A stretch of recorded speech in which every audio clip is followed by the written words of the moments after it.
La Grande Muraille de Chine, l'une des merveilles les plus impressionnantes du monde, est bien plus qu'un simple mur de pierre.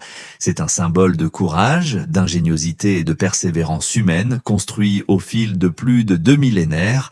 Tout commence il y a plus de 2000 ans sous la dynastie Qin, vers 220 avant Jésus-Christ. À cette époque, la Chine n'était pas encore unifiée. Plusieurs royaumes rivaux se faisaient la guerre et chacun possédait ses propres murs défensifs. Lorsque l'empereur Qin Shi Huang, le premier empereur de Chine, réussit à unifier le pays, il ordonna la connexion et la reconstruction de ces murs afin de protéger le nouvel empire des invasions venues du nord, notamment des redoutables tribus mongoles et Xiongnu. Les travaux furent titanesques. Des centaines de milliers d'ouvriers, de soldats, d'artisans et de prisonniers furent mobilisés. Ils ont travaillé dans des conditions extrêmement dures, chaleur brûlante l'été, froid glacial l'hiver, manque d'eau et de nourriture.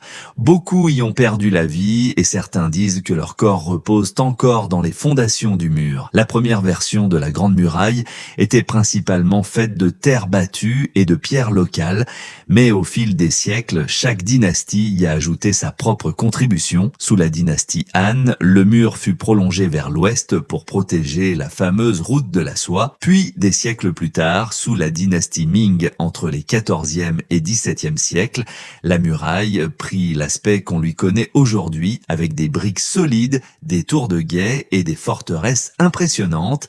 La longueur totale de la Grande Muraille est incroyable. Plus de 21 000 kilomètres, elle serpente à travers montagnes, déserts et vallées, suivant les reliefs naturels du pays. On dit souvent qu'elle est visible depuis l'espace, bien que ce soit un mythe. En réalité, elle est trop fine pour être distinguée à l'œil nu depuis la Lune, mais elle reste l'une des constructions humaines les plus monumentales jamais réalisées. La Grande Muraille n'était pas qu'un mur défensif, c'était aussi un système de communication et de surveillance très avancé pour son époque. Les soldats allumaient des feux ou utilisèrent de la fumée sur les tours pour prévenir d'une attaque. Grâce à ce système, un message pouvait voyager sur des centaines de kilomètres en quelques heures seulement. Mais malgré sa taille et sa force, la Grande Muraille n'a pas toujours réussi à arrêter les envahisseurs. Au XIIIe siècle, Gengis Khan et ses troupes mongoles ont trouvé des passages à travers le mur et ont conquis la Chine.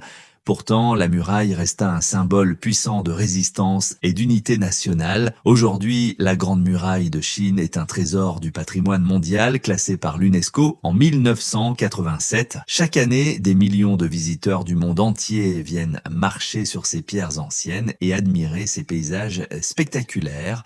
Certains tronçons sont parfaitement restaurés, comme à Badaling près de Pékin, tandis que d'autres parties, plus lointaines, sont laissées à l'état sauvage, recouvertes par la nature. Au-delà de sa fonction militaire, la Grande Muraille raconte l'histoire d'un peuple déterminé à se protéger et à bâtir quelque chose qui dépasse les générations. Elle symbolise la persévérance, la discipline et la grandeur de la civilisation chinoise. Et même après des milliers d'années, la muraille continue de fasciner et d'inspirer le monde entier. Elle nous rappelle que lorsqu'un peuple s'unit pour un but commun, il peut accomplir des choses extraordinaires. Enfin, abonnez-vous à la chaîne.